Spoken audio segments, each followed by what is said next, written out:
So it's an odd episode of this, but it's mainly talking with you about the world. So we'll start with how it was introduced.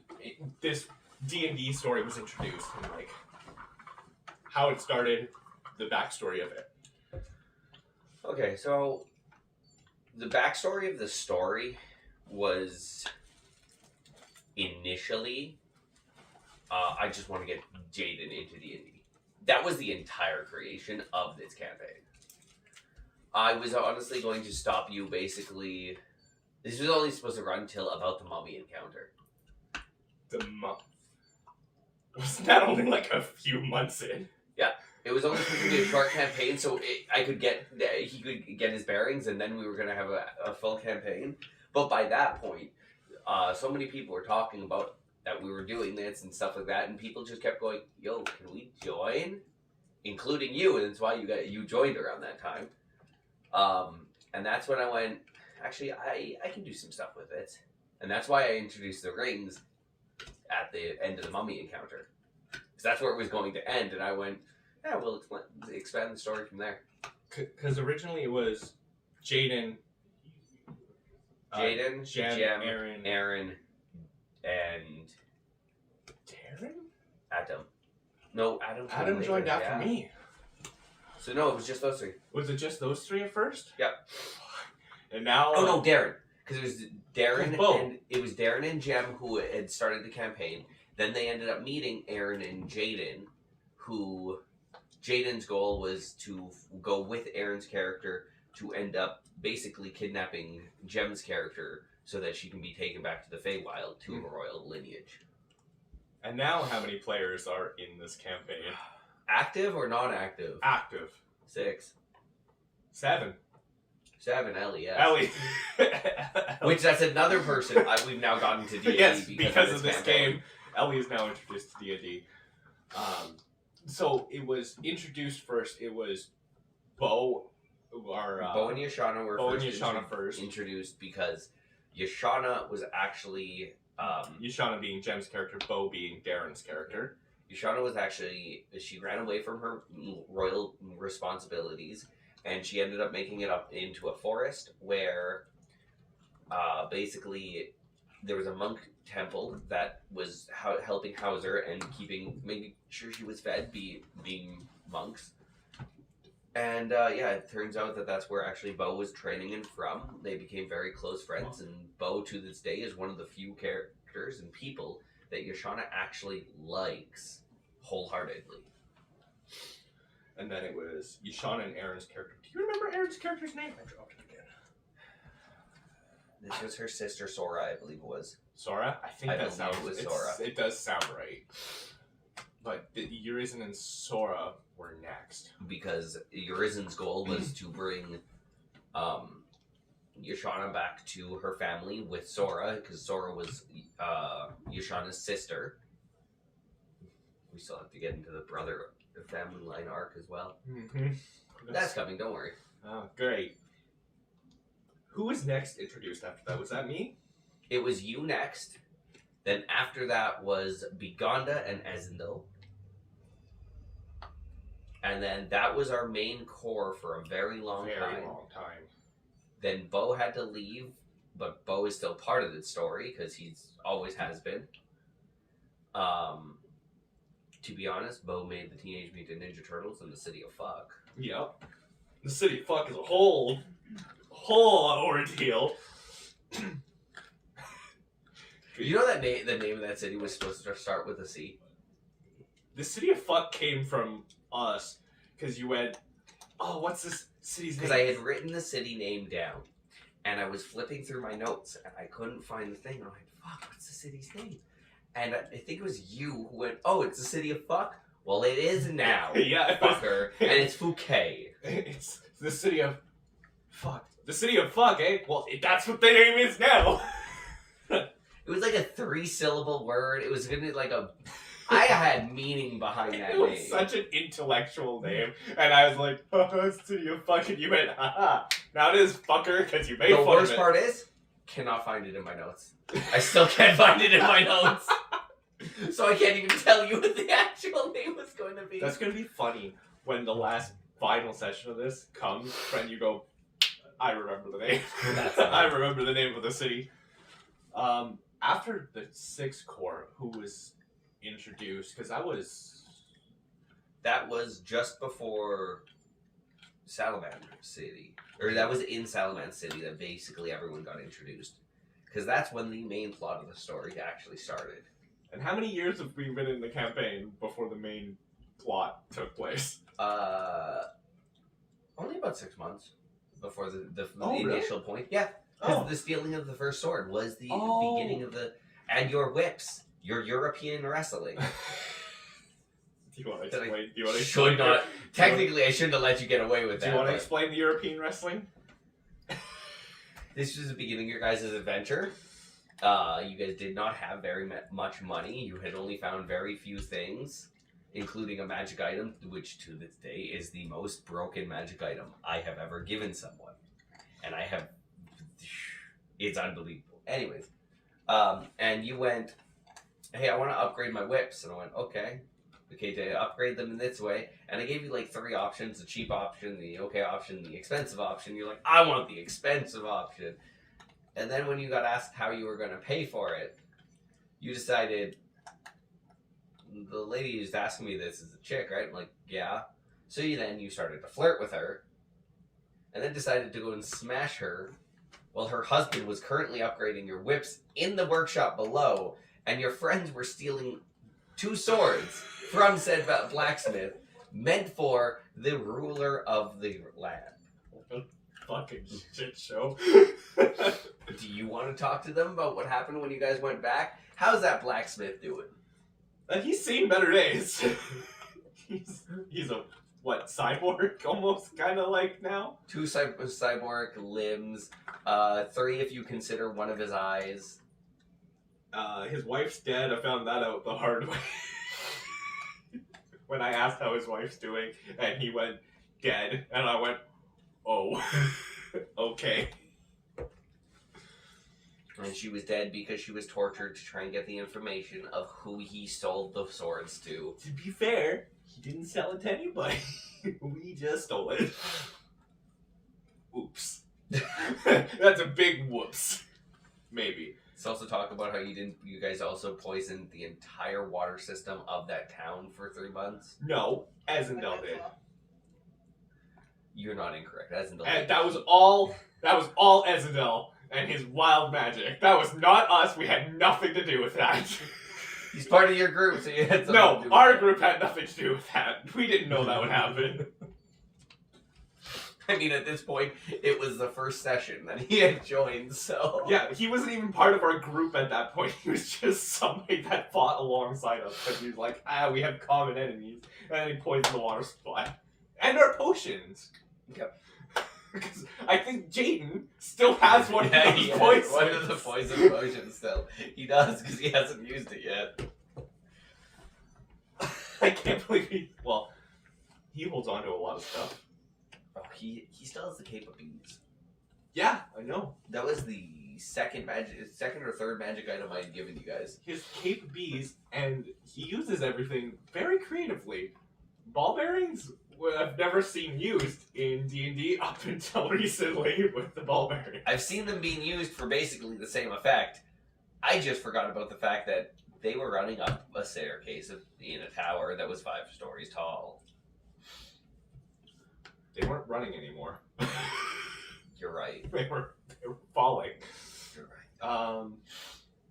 Trying to remember any other significance of details because after the 6, Desi has like 3 characters in this world. I remember that. We orphaned one of them. Because Desi went to join just after you guys got to the City of Fuck. Mm-hmm. Character 1. That was a monk. Yeah. Decided not to play for like 6 months after that. Wanted to then come back to a rogue, which was the elemental. Was right? the child of the elementals, the sentient elementals, who were being controlled by a green dragon because he had their daughter kidnapped, which you proceeded to kill all of them Fun fact: that was the third person you had orphaned by that point. One of the people we've orphaned is my wife. Yes, yes, you orphaned your wife and then married her. I did orphan my wife and marry her.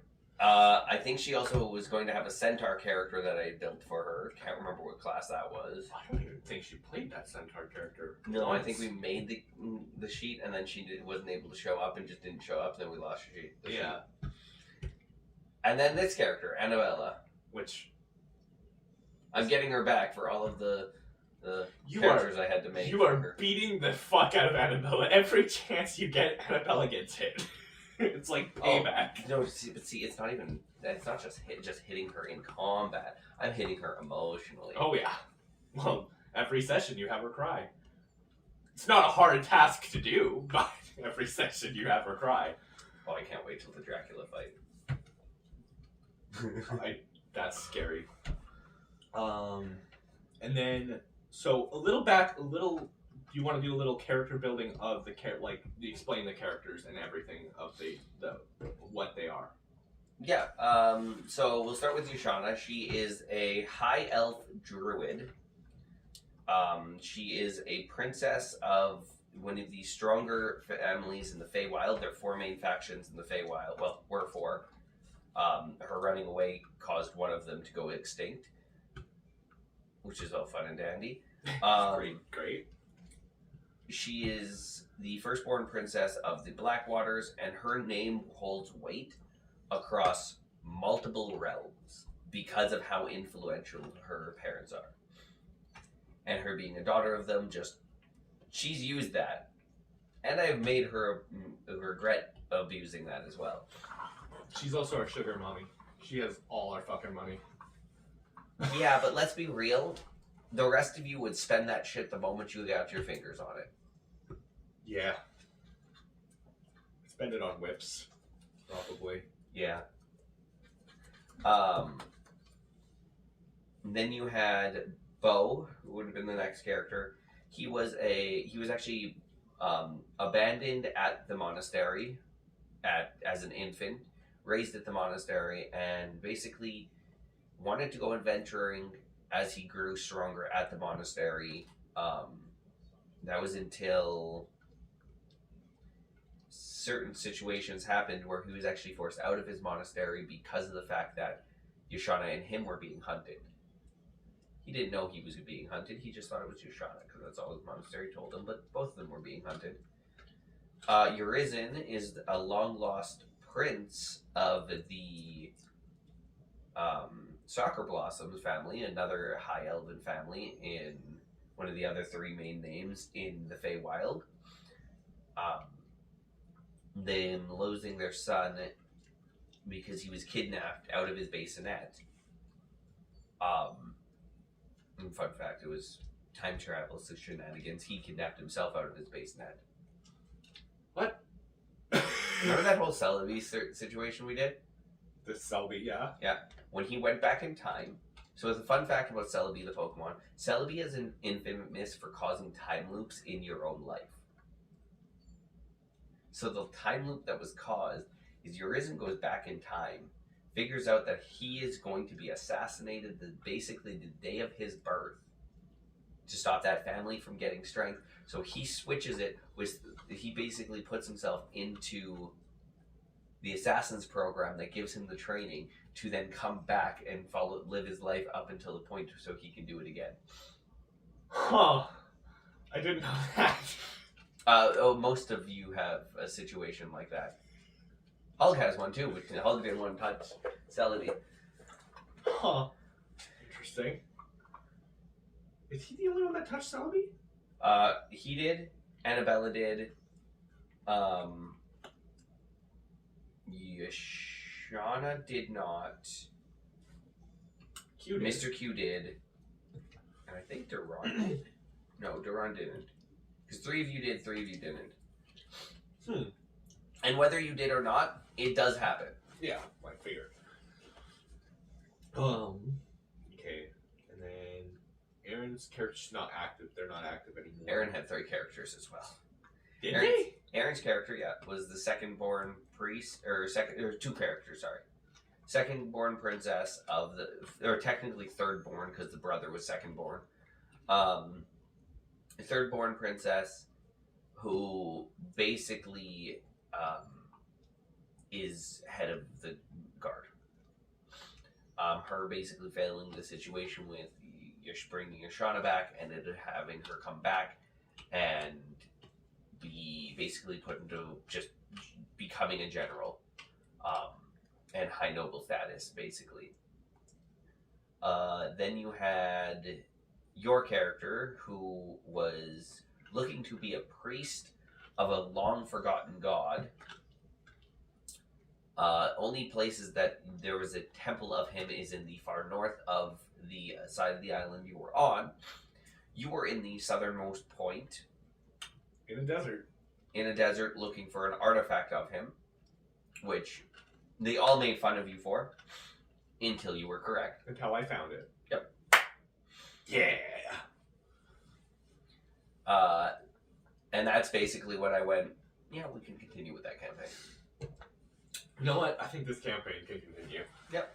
Because that's when, after my first session, that's when Alyssa was like, oh, that sounds fun, I'll join. And then Adam was like, oh, you know what? This actually sounds like a good campaign, I'll join. Yeah, and so then, yeah, because there was one point we had 7 players in the game at one time. I think for like a session we had 8. Yeah, because John wanted to try. But I knew John wasn't going to keep playing. But it was just... But there was 8 players active at one point. I was meaning consistently. Consistently, it was 7. Don't do that. Limit it. 6 is the most I'm doing. Don't do 8. 7 is 7 manageable? Not even. No, 6. 6 is manageable. The only reason we have 7 that are manageable now is because one of them is 8. Yes. And one of them literally goes, I'm bored of talking. Can I hit things yet? And I'm like, you can, but that means I get to hit you back. And then she looks at her HP and goes, okay, fine, I'll wait. You know what? I won't do that. So don't worry, curbing the murder hobo early. Yeah, dude, we're stopping that shit right away. I do feel bad for Ellie because she joined the campaign at a level 15 campaign. Don't worry, she still has one of the most powerful broken shit ever because you joined her so late.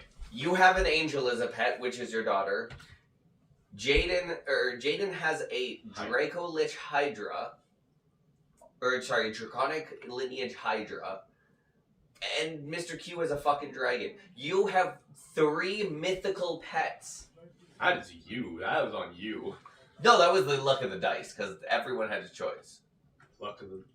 Yeah, I guess. Because Annabella has a fully sentient raven that can speak.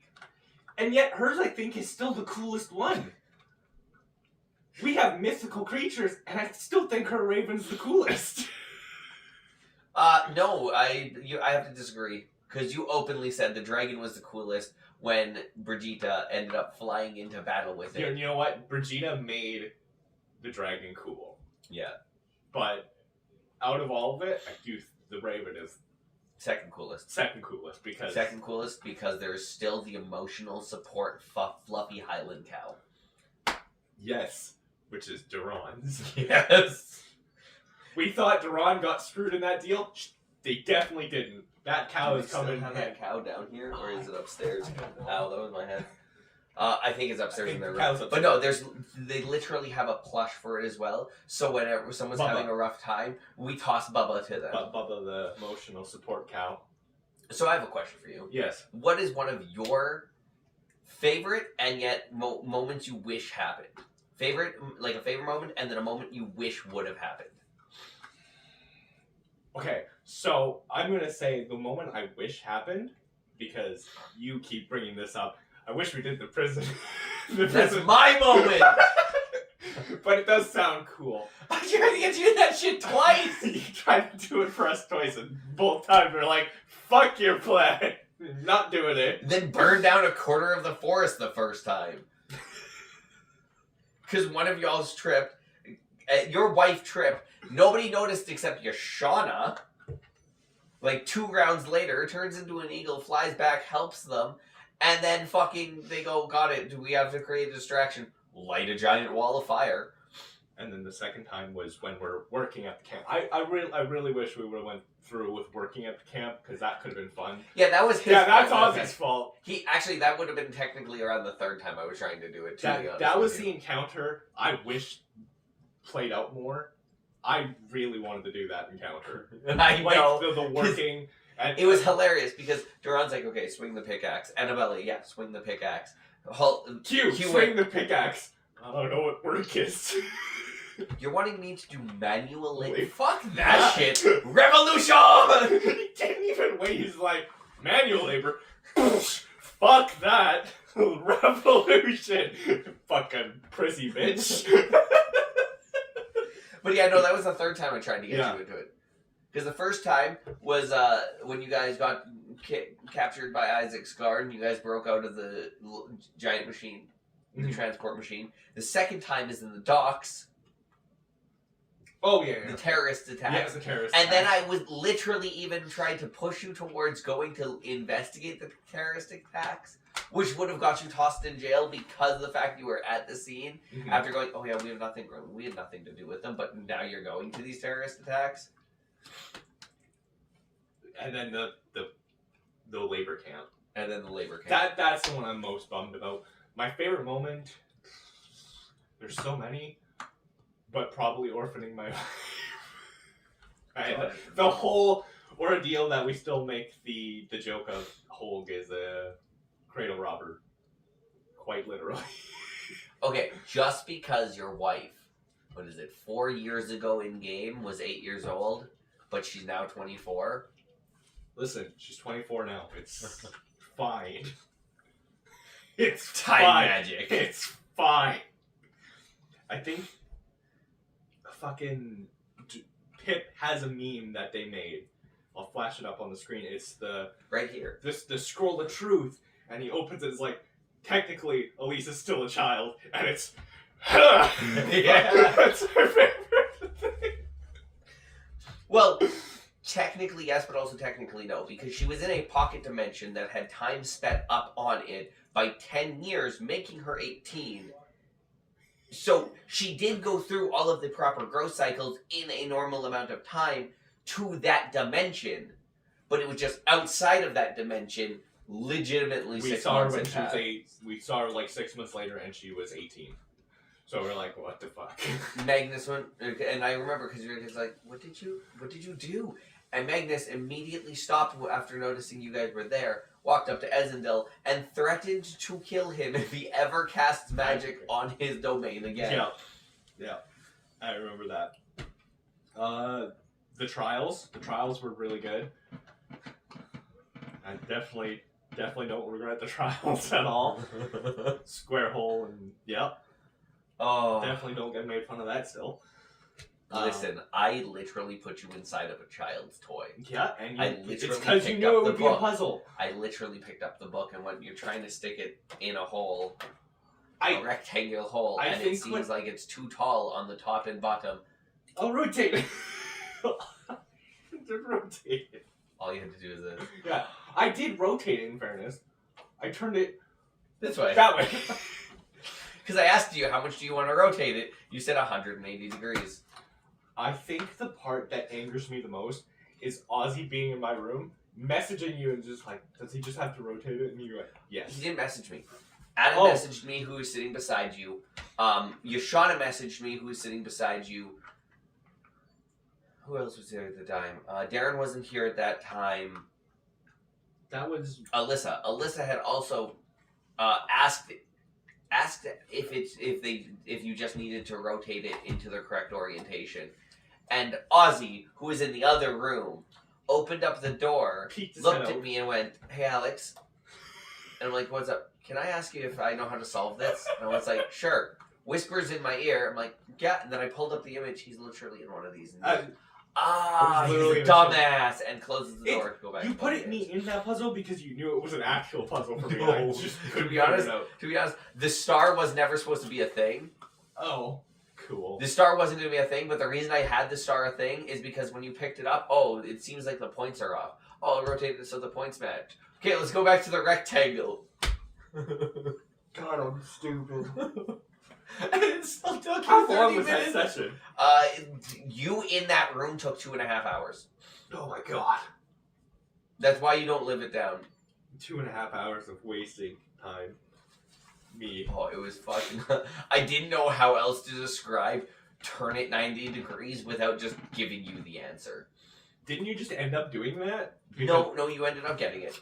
I don't remember how I ended up getting there. Because everyone turned their page. Like Oh, this. right, because you started doing it with the book, and then everyone just turned their page around. Oh, I get it. I get how to fix it.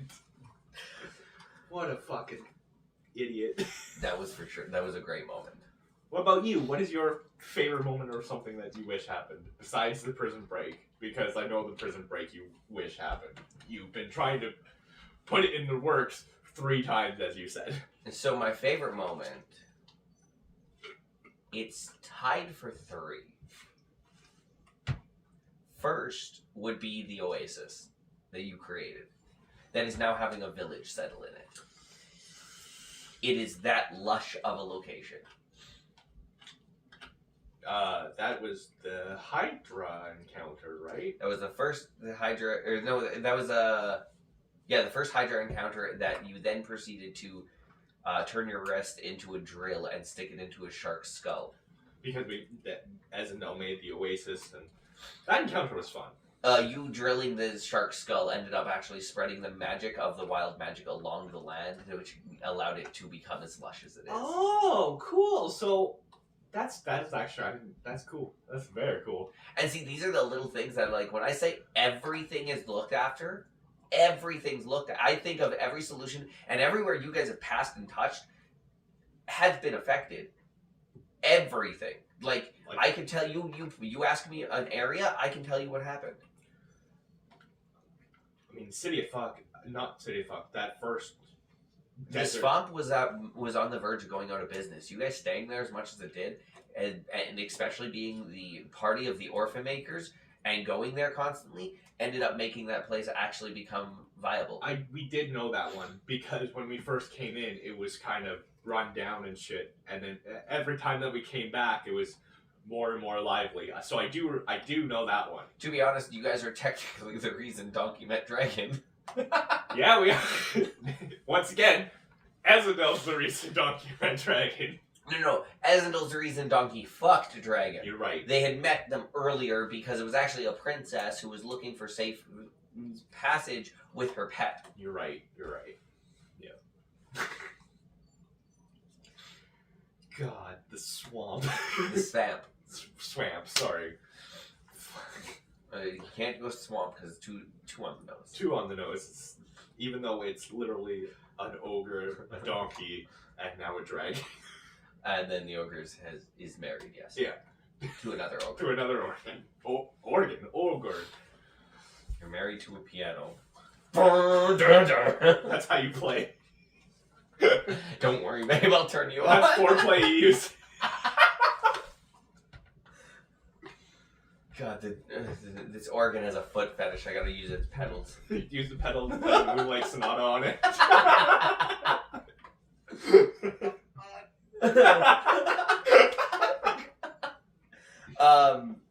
don't need to be here for this. Probably not. It's fine. The one thing I think I wish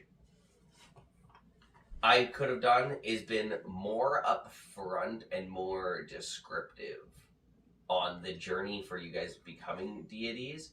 Because, for example, Hulk's dead, technically. Mm-hmm. Hulk died. And that was one of the conditions to reach deityhood. Was I had to die? Yeah, when did you die, is my question. When I got the 2nd ring. Yeah, in the skull. Yeah. You ended up killing yourself. Yeah. You weren't fighting a shadow version of you. You were fighting the human version of you, and you were the divine version of you. Human. Oh. Half-orc. Humanoid version. Humanoid of me. Yeah. You literally had to kill your mortal coil to reach divinity. Divinity me almost died, and that's the I joke. know. Because there was a chance in which you didn't reach godhood. Reaching godhood is not an easy task. Everyone's gonna have that moment, because BONAP stands for birth of a new pantheon. To be honest, 2 are very close to getting. Well, actually, one's already there. He just hasn't accepted the deityhood, and 1 will be there very soon. Actually, 2 will be there fairly soon after. Well, sorry, in this series it's BONAP because I'm a fucking idiot. Letters are hard. I'm not switching it. We're 6 episodes now. Deep into this, I'm not switching it. Don't worry, letters are hard for the man who spells circle with an S. Don't fucking mention the circle thing, which came from this game. You want to explain the story? Actually, you brought it up. We should explain it. If I'm not mistaken, it was right as Ezendil's character was meeting basically the main villain of his character arc. It was the moment that Ezendil's character needed to deal with so he could move on and start having a life past gaining vengeance for his master. Because Ezendil was actually a summoned familiar. And when his master died, his master ended up entrusting his magic to him. But Ezendil had no magical control. That's what made him a wild magic sorcerer. Now, the amount of magic put into him, I rolled on a D10,000 table rather than a D100 table. Because it's way more fun. Yeah, and one of the options is the nearest star explodes. That's the 10,000, right? Yeah. Like, if you roll 10,000, the nearest star explodes. Yeah. Only a small. At least you don't have to run the campaign anymore. Done. Right? And positives. So his entire goal was to find the man who killed his master, who was the second, basically in the school that they were in. It was the second in command, like second highest in the leaderboards and stuff, the rankings. And he got jealous, killed him for it, blah blah blah. So right as he had him on death's door, I made the very high-leveled wizard teleport away and just disappear. Was that plane shift that you used, I'm assuming? I can't remember. No, I think it was teleport. You can teleport up to 5 miles away with only verbal component. Okay. And so he vanished, which pissed him off, which then had Ezendil and Hulk start having a heart-to-heart conversation of what might happen if he kills this guy because Ezendil thought that the only reason he was still here is that he would end up disappearing once he got vengeance for his master, being as his master's will was followed through with. There's nothing holding his master to this plane anymore.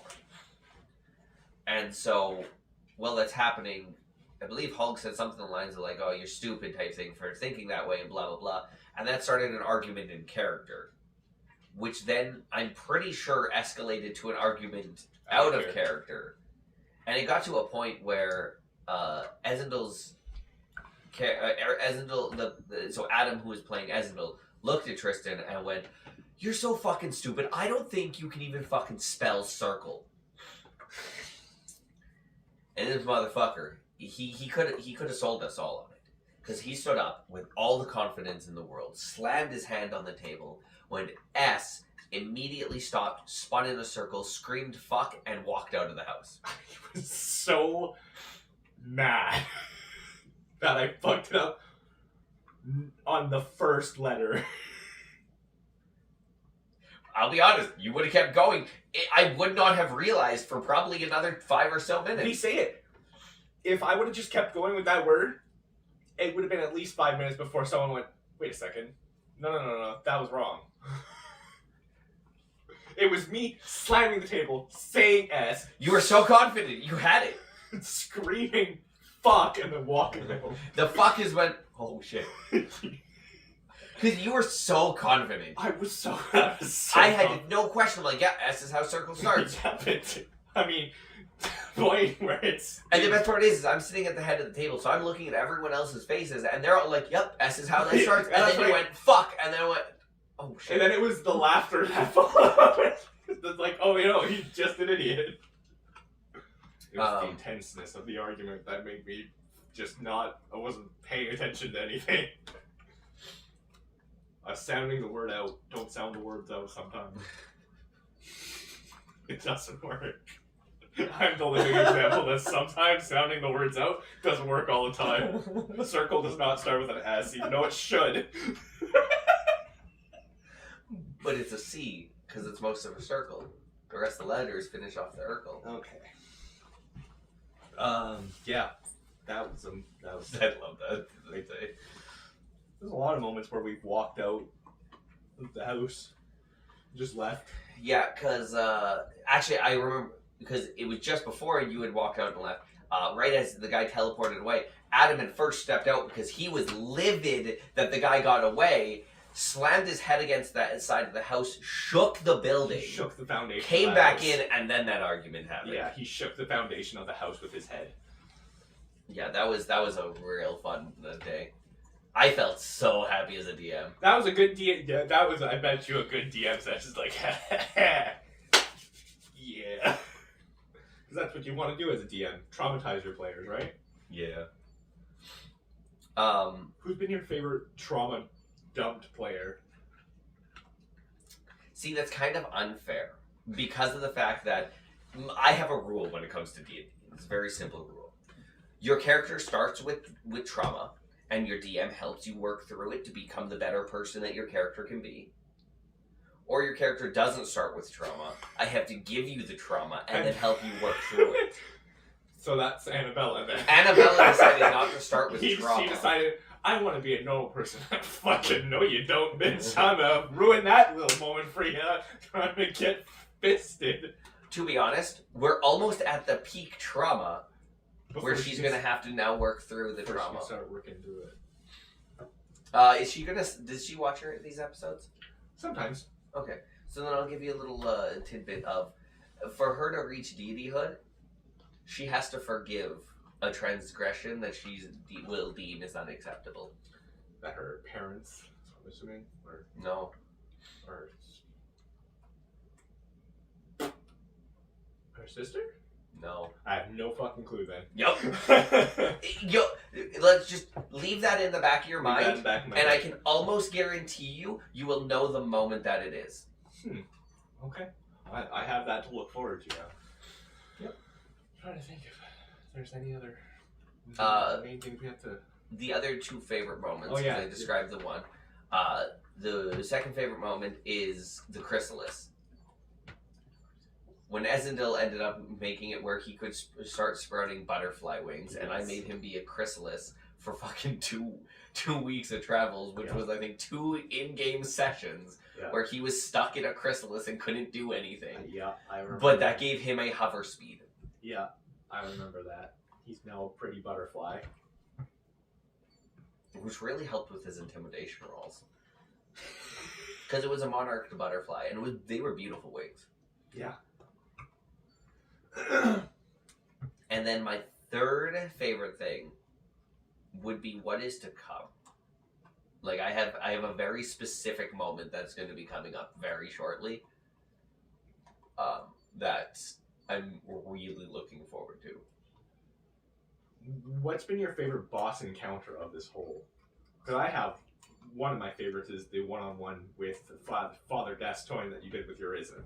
Yep. That is what triggered our is crying a free action. Yes, that is what my favorite meme of the entire thing is. Can I break down and cry? That is a free action. If you want to break down sobbing, crying, that'll be a bonus action, and then movement to go to the corner. Yeah.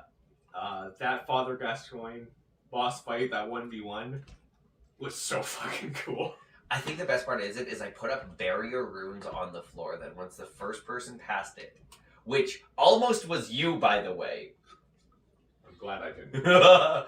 That needed to be Jaden. The entire encounter was set up for Jaden, but whoever passed it first, that was the barrier ruins. Yeah. And it legitimately, especially because he was talking about Bloodborne for so much at that point, and it's like, that was his game for... Yeah. At that point. And the best part is that Father Gaston is one of the people who ended up teaching him in the Assassin's School. Such a cool encounter. The transformation. I love the description I had for that transformation. It was so cool. My favorite meme boss fight was the Green Dragon, because I made the Green Dragon Hitler. You did. Yes, I do remember that. I do. Because he had poison gas, so I literally had him flying around saying pass the juice. Yeah, I do remember that. There was, it was when me and Des went to wrestling in like Dynamite, and you guys did a session without us, and we were just hanging out. We were laying in bed, and all of a sudden, I forgot about this moment. You messaged us, guys. You need to roll. You need to roll like a D100 or a D20 or something, because that's where Ozzy got his foot. That's right. Because we were in Saskatoon at that point, and you're just like, guys, you need to roll. Figure out a way to roll and send us the number. What happened? It didn't get explained. No. It's gonna come back. Yeah. You guys got to sit on it. You guys missed the session. I think one of my... So this isn't the third favorite, because, like I said, I can't describe the third favorite yet. But, like, two runners-up are specifically the first time you ended up making it into the summoning room. Well, technically the seal room that is underneath Isaac's castle. Been there a few times, but the first time was more... It was... Every time you get... The first time, it was, where are we? You guys started doing some looking around, and then next thing you knew, it was, oh, no. And the fear of, this is the BBEG. Because at this point, I had told you, this would be a level 20 campaign, and you guys were maybe level 8 when you got there. Yeah. We're not that anymore, but still not fucking ready for him. This guy could have pointed and killed most of you. Yeah. Like, one spell, y'all were dead type thing. It's hilarious. Does he have power word kill? Yes. Oh, cool. That's fun. He is 4 level 9 with spell slots. Fucking great. Sorry, Can't wait 3. for it. Because he's technically a level 60 character. I can't. Fuck. Oh, your main goal of this is for everyone to hit level 20, technically, right? Yes. Well. Or level 4. So level 40. In this campaign, 20 does not end off your levels. You can, if you are smart enough / like very specific talented, you can end up getting above 20, and if you hit 40, you are most likely a deity.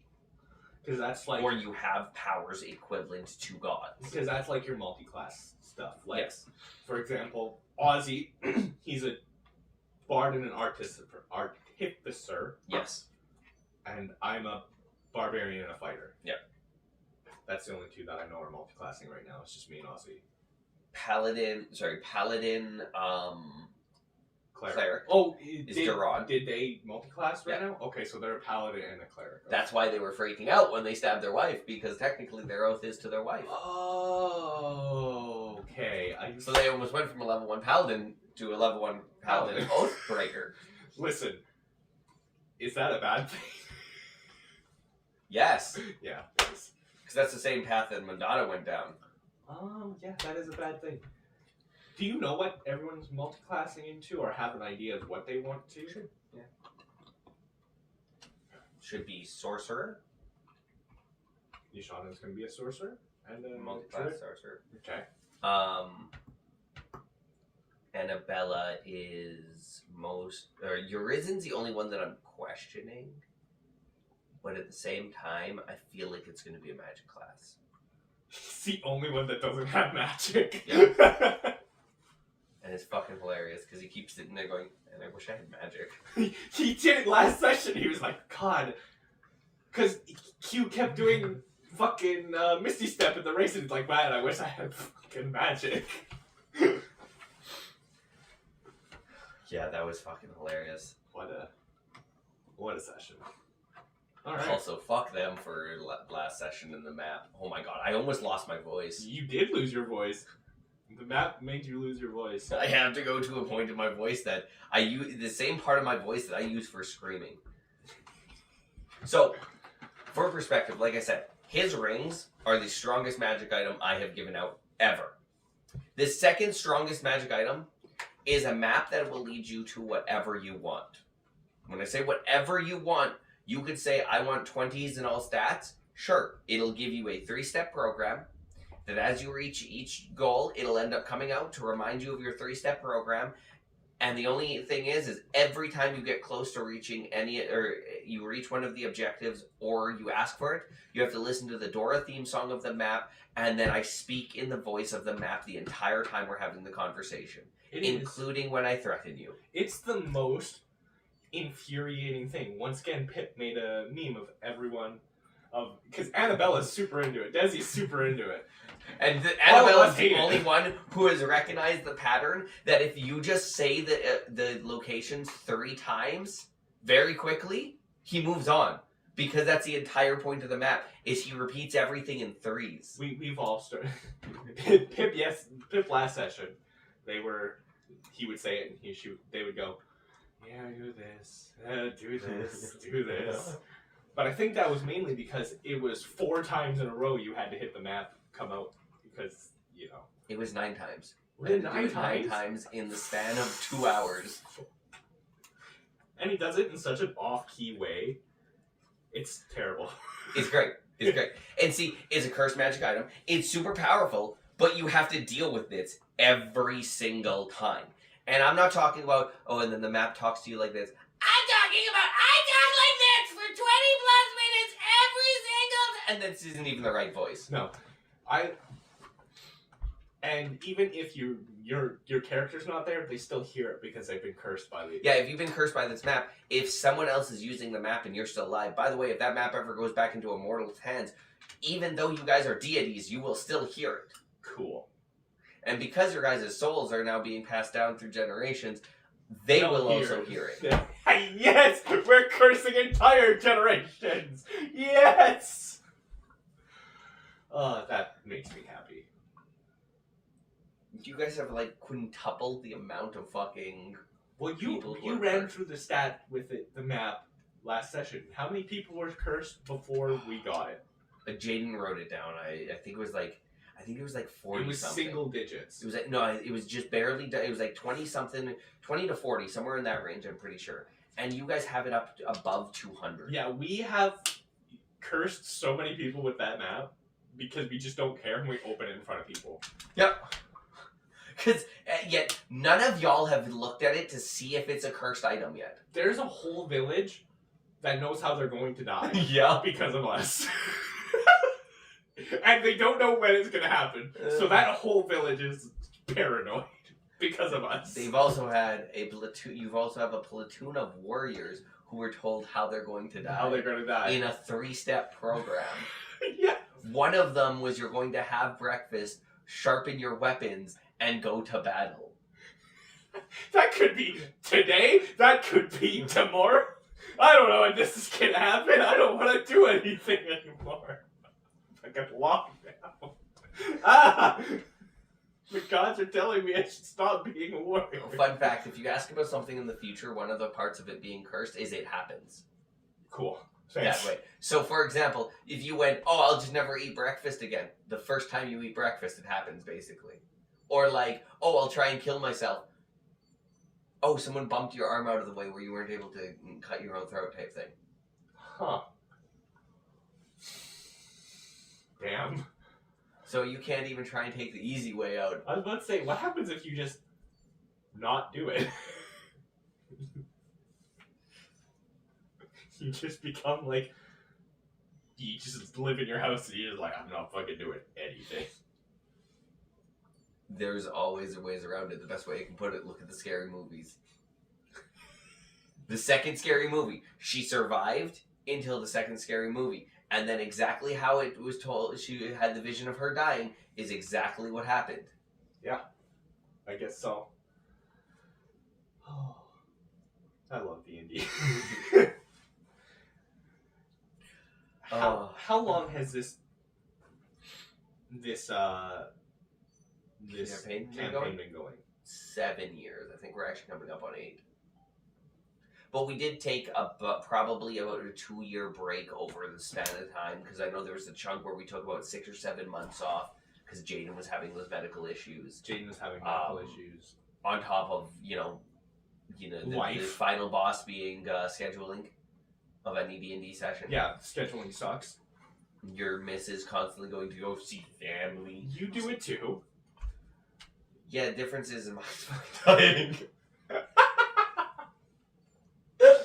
No, but like wrestling the big thing. Yeah, wrestling's the only one. Having a actually, pay-per-view on Saturdays sucks for this because our scheduled day is Saturdays. I was gonna say, wrestling's the only thing I'll actually harp at you guys for because you fucking record it. Yeah, y'all could record that. I know, but we like watching it live. I get that. Just stay off Twitter for a day. I know that's almost impossible. That's hard for me to do, man. I'm addicted to it. I know. I shouldn't be, because it's just a shitty platform. I know. Fuck. Did you like your phone? The last thing you need to do is check Twitter. I wish I could do that, Rain. Hey, just do what I do. Delete it off your freaking everything. I keep it on my device because that's how I tweet. I go live. That's where I post my shit. Okay, only do it when you're at your computer and about to start a stream. Fair enough. Also, I'll give you a warning. If I ever say this fact that, oh, I heard a song and I've got some motivation for ideas, that's basically I'll listen to the song and go, oh, I'm going to play this in the Saturday game campaign. Great. If it helps, the most recent one that I did that with was Eternity. Alex Warren? Yep. Huh. Okay. I mean, you played Epic in this campaign. Epic has given me a handful of ideas as well. Yeah. Fucking Super Pops. Ellie is giving you ideas through her shitty videos that she watches. That gave you an idea. I forgot about that. Yeah, the fucking Super Pops gave you an idea. That's actually the dream. You sat there and you're like, I can't believe this gave me an idea. I can't believe it. This is a shitty show. This is shitty. This shitty, like... And yet that was the best dreamscape. It was so cool. It's where Annabella discovered her hatred of Windows. Because every time we go near a building, does it have windows? Because I'm going through them. It kind of, like, I love and hate the fact that gave me such a brilliant idea. That sub-boss, the fucking, Mind Flare. Yeah. That is like my favorite subplot because we still haven't I'm sure we'll have to deal with it a few more times. That guy sucks. But it's every once in a while you're like, we'll go back to him for this session and come back, and he's never consistently there. He's like, 2 sessions will do, and then he's gone for like 7 months. Oh, he's back! Again. So do you want to know something that I'm half torn between? Do I give you guys the satisfaction of finally dealing with him? Or do I just have him show up one last time and be like, oh, this will be the last time you see me. I got the information I need. I don't want that because it's been 9 or 10 times. It's been a lot of times that we have seen this Mind Flare, and I don't think we've even had the satisfaction of hitting him. Nope. So, like, we haven't done any damage. It's just him playing games with us mentally and then going, I'm done, I'm leaving now, bye. I got the information, thanks. That is one thing that I'm hoping happens, is I want a boss fight with that, because it's been set up through this entire campaign as, like, a sub point, and then him... The head Chekhov's gun situation? Yeah, basically, like, him like the Taskmaster, him gathering information on us so he knows how to beat us and knows our every move. If that makes sense. No, I get it. Yeah, that makes a lot of sense. That's been something I have a hope for. solution. That'll be a level 20 level up. Yeah! We may get to fight the... I say may. We may get to fight the Mind Flare. Ozzy's probably gonna fuck it up somehow.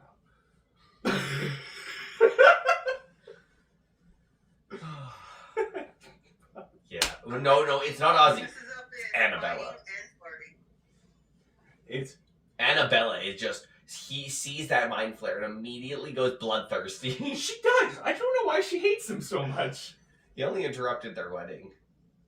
You know what? I think I do remember why. In the Mind Flare's defense, he had no ability to if she just listened. Yeah. Magnus said, "You're cursed. Do not leave the premises, or you're going to have a problem, or I can't help you." They stepped out of the tower. She stepped out of the tower. The Tower of Woe is my favorite thing you've ever created. Yeah, I know. Wasn't that based off It was based off Tower of Babel Yu-Gi-Oh card, right? Was it not? Am I making that up? No, I don't think so. It was just legitimately what I wanted was basically a hub where that I could move in between different campaigns that I'm running, so that the stories of the characters would never be forgotten. Mm. And so it's something that will be in every single one of my campaigns. It's just that it's like a hub world. Yeah, it's just there for you to basically it's there as basically like a railroading device in a sense of If we get too far y'all off the are tracks. y'all are really missing the point I'm trying to push home. Let's get a reset, then we'll go back to it. That makes sense. That or fuck, we really just need a moment. You get one oh fuck card every once in a while. Every once in a while, I was like, fuck, we had one in the camp where we're like, oh my god, we need to reset, we need the Tower of Woe. Hopefully stepping through this door will take us to the Tower of Woe. Annabella walks through the door, and that's the end of the session. Cool. Don't even know if we're in the Tower of Woe. Fucking awesome. Cool. Thank you. Yeah. Alright. Any other things that need to be... I'm trying to think. We did world building. We did basically all the character explanations. I think that my favorite part about the entirety of the campaign, though, is that no matter what type of players you guys wanted to be, I had a storyline for that. So, because like I've said a handful of times, I have multi-geopolitical systems in the game. So if you guys wanted to do a whole sleuthing, go through the government channels, go make your own town and go properly through that, I had entire systems set up for that as well. And even with building characters, at one point I was a champion fighter. I'm not that anymore. I'm an arcane knight. Arcane, yeah. And it comes down to the biggest thing. And that's one of the reasons why Des has 3 characters. Des technically had 3 characters. Aaron had 2 characters. Yashana was actually thinking about coming back on a different character. And it all comes down to the fact of I want you guys to be enjoying your time. For example, champion fighter.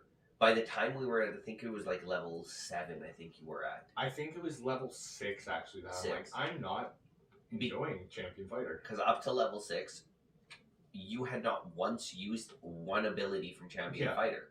And don't get me wrong, I think by level 6 you only had 2, and one of them is you get 19 or 20 get to be a crit in combat. 19s are a crit. And it's and you didn't use it once. And it's you're getting no benefit from your actual subclass. You're not really having fun with it.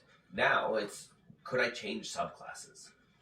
And of course you can. Now don't get me wrong, I had to figure out a way to get it into the storyline, which I did. Yeah. I think I did it very well. But it's one of those things where, yeah, of course we can. Because if you're not having fun with the character, but you like the character, you're not having fun with the subclass for the character, sure, we can switch it up. We can fix it. Now, don't get me wrong, if you're going to go every single week, I want to change my subclass, fine. No. But I've tried this, it's really not working. I'm not getting really any benefit from it. I've looked forward, I'm not looking forward to anything for it. It just not making sense. I was champion fighters for about 6 months, and I went, I'm not having fun with this. You didn't land a single extra crit. You had no other real abilities outside of combat, and then can we swap it up? Because I think you were thinking about swapping over to Sentinel or Arcane Knight. Yeah, because I wanted to stick as a fighter. I knew that. But class changes might be a little more difficult, but subclass changes, no problem. Because that's just... Because it's just... Alright. Potato, swaps the things around.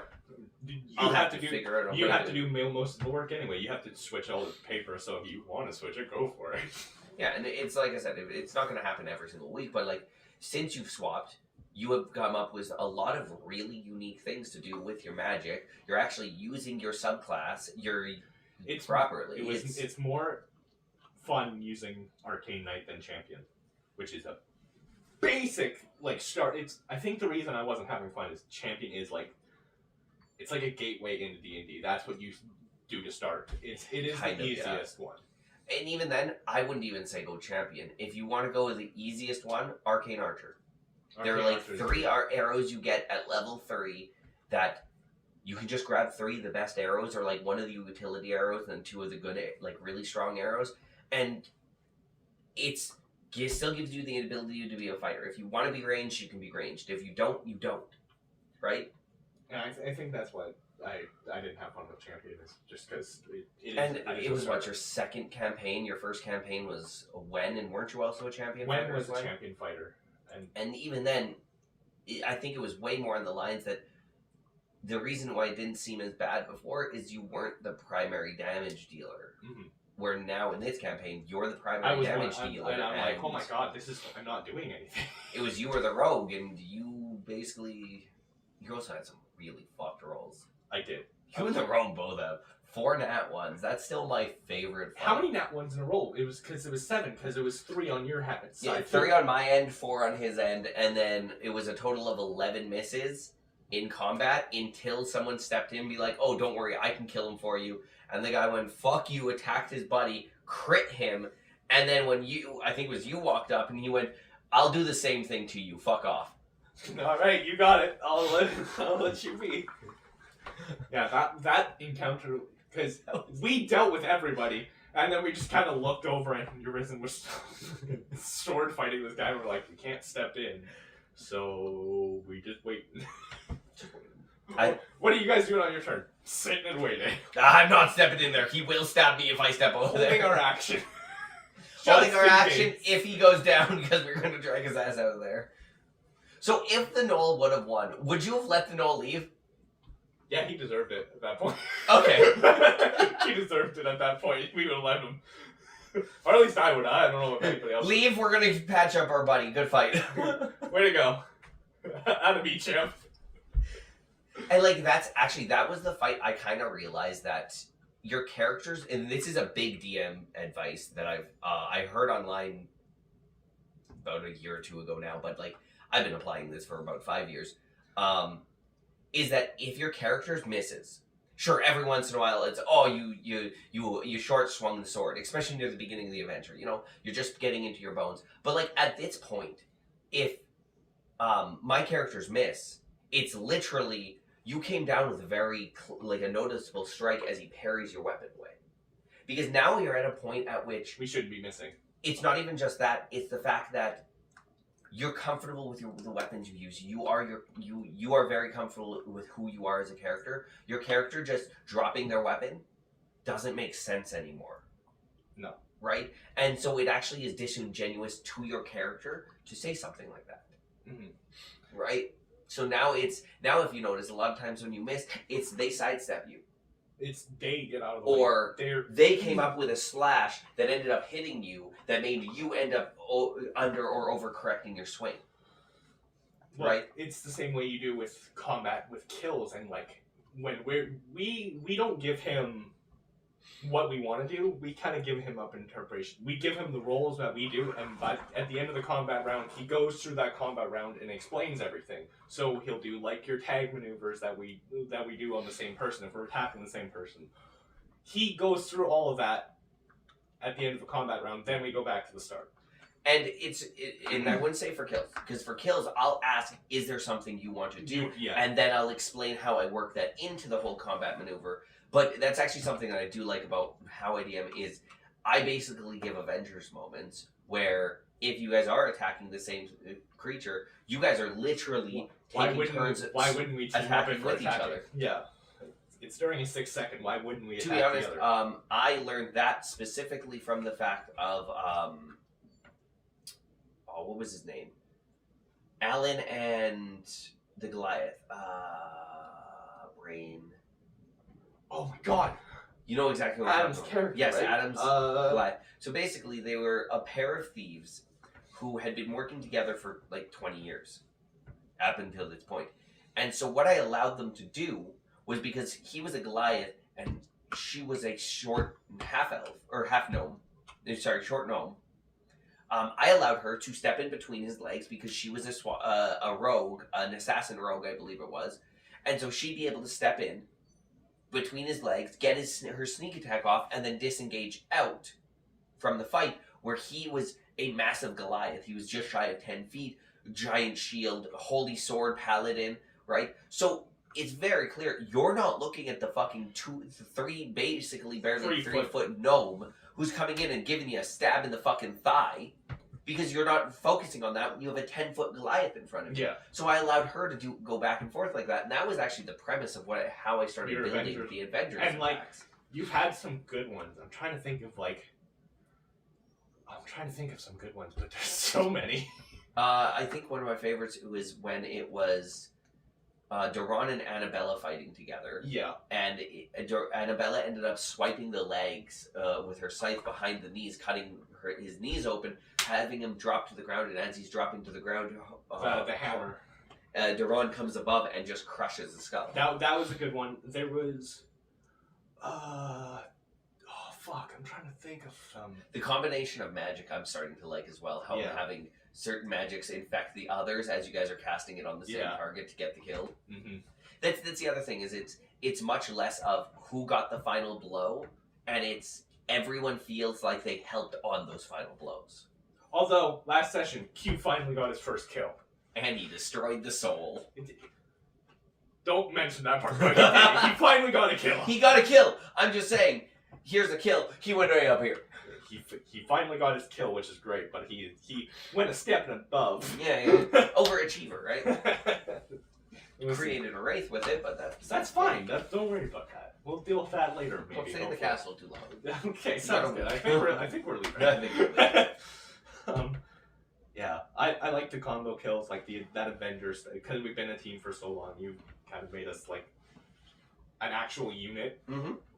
Because like the longer you guys fight together, the more you're going to understand each other's like strong suits and weak points, right? You're going to know that, when Duran swings his hammer, he overextends his shoulders, leaving this to be open. So I'll come in and make sure that that's protected by him.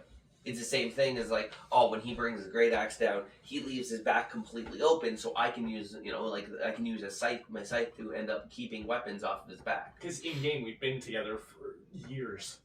Duran, Mr. Q, and Annabella have just come up on the year mark now. Yeah. The rest of you have been together for just about 9 years. But even Annabella and Duran, they're such a unit because they really were training together for a very long time. So because the island they came from. And so and it makes sense that Q is really not used to this because he's a brothel owner. He doesn't fight. He swore peace after the war. Yeah, and he just doesn't... Because he has killed a lot of people. He's watched a lot of people die. It's one of the reasons why his brother is fine with him owning a brothel. When was the last time you heard a prince own a brothel? Dude, he just wants to watch people get laid. Or not watch, but peaceful life now. Peaceful, have people have sex and have fun. Yeah. Just don't be an asshole about it. Or he'll use his strength against you. But yeah, no, a lot of really good memories. Yeah, I love this session, and that's why this series is. So I have one more question for you then. Yes. Because this is something you've asked. On the next campaign that I DM, do you want to live stream them? I've been thinking about that, yes. Bringing something here, because we usually do it here. And so we do it here or at your place, especially now that the whole Ellie situation. It's it'll just be easier that way, right? Yeah. Like there's multiple different things, because if Ellie goes, you know what, I am getting bored, yeah, go play with your toys. I have been thinking about live streaming D&D, especially, but I just didn't want to do this one because we're so close. We're so far into it. It honestly, it would be like trying to start watching Critical Role like now. I'm not even talking about now at any point. What I'm talking about is if you go and watch the first season, they're already months into their adventure, and you're trying to play catch up to where they started. Mm-hmm. It's why, in my opinion, the first season of Critical Role is really difficult to get into because you're starting way over here when the start line's way back here. Yeah. And it's like, ooh, okay, I'm learning these characters, they already have cohesion. Oh, they've been playing for a while, holy fuck, what's going on? But if you start watching one of their like other seasons where they're with their newer campaigns, you you follow along with it perfectly. which is great. I like that, and yeah, I would like to stream a D&D, either your game or.